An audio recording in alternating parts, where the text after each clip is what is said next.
3 ಜನ ಯುವಕರು ಹಾಕಿದ ಬಂಡವಾಳ 13,000. ಅತಿ ವೇಗವಾಗಿ ಅವರು ಮಾಡಿದ್ದ ಹಣ 33 ಕೋಟಿಗೂ ಮೀರಿ.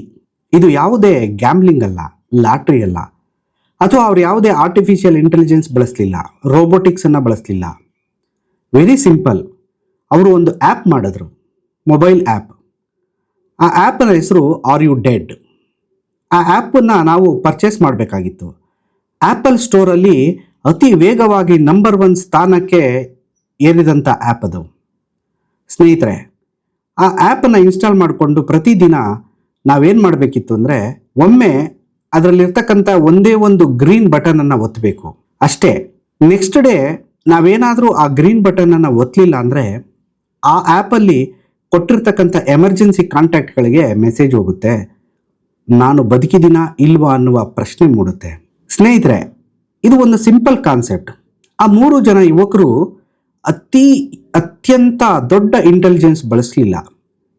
ಅವರು ಬಳಸಿದ್ದು ಇಂದಿನ ನಗರ ಜೀವನದ ಜನಗಳಲ್ಲಿರ್ತಕ್ಕಂಥ ಏಕೈಕ ಭಯ. ಆ ಭಯವೇ ಅವರ ಬಂಡವಾಳ ಆಗಿತ್ತು.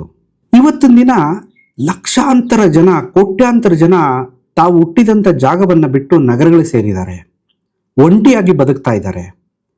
ಅವ್ರಿಗೆ ಅವರು ಅನ್ನೋರು ತಕ್ಷಣದಲ್ಲಿ ಯಾರೂ ಇಲ್ದಂಗಾಗಿದೆ.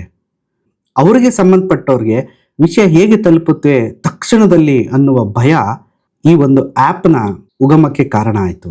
ಸ್ನೇಹಿತರೆ, ಇವತ್ತು ನಗರ ಜೀವನದಲ್ಲಿ ಜೀವಿಸ್ತಾ ಇರ್ತಕ್ಕಂಥ ನಮ್ಮೆಲ್ಲರ ಜೀವನ ಈ ಸ್ಟೇಜಿಗೆ ಬಂದು ನಿಂತಿದೆ. ಹಳ್ಳಿಗಳಲ್ಲಾದರೆ ಒಂದು ದಿನ ಬಾಗಿಲು ತೆಗಿಲಿಲ್ಲ ಅಂದರೆ ಕಡಿಮೆ ಅಂದರೂ 5 ಜನ ಬಂದು ಬಾಗಿಲು ತಟ್ತಾರೆ. ಸಿಟಿಗಳಲ್ಲಿ ಎಷ್ಟೋ ಜನ ಸತ್ತು ಕೊಳೆತು ನಾರಿದ ನಂತರ ಗೊತ್ತಾಗ್ತಾ ಇದೆ. ನಿಜವಾಗ್ಲೂ ಇದು ಸಿವಿಲೈಸೇಷನ್ನ? ನಾವು ಸಿವಿಲೈಸೇಷನನ್ನು ಬಿಟ್ಟು ಅನ್ಸಿವಿಲೈಸ್ ಕಡೆಗೆ ಹೊರಟಿದ್ದೀವ? ಟೆಕ್ನಾಲಜಿ ಅನ್ನೋದು ನಮ್ಮನ್ನ ಎಲ್ಲಿಗೆ ತಗೊಂಡೋಗ್ತಾ ಇದೆ? ಹ್ಯುಮ್ಯಾನಿಟಿಯಿಂದ ನಾವು ದೂರ ಆಗ್ತಾ ಇದ್ದೀವ? ಬರ್ತಾ ಬರ್ತಾ ದೆವ್ವಗಳ ರೀತಿ ಬದುಕಕ್ಕೆ ಪ್ರಾರಂಭಿಸಿದ್ದೀವಿ. ಒಮ್ಮೆ ಯೋಚನೆ ಮಾಡಿ ನೋಡಿ. ಅಕ್ಕಪಕ್ಕದವ್ರನ್ನು ಕೂಡ ನಾವು ಅಜ್ಞಾತವಾಸಿಗಳಂತೆ ನೋಡ್ತಾ ಇದ್ದೀವಿ.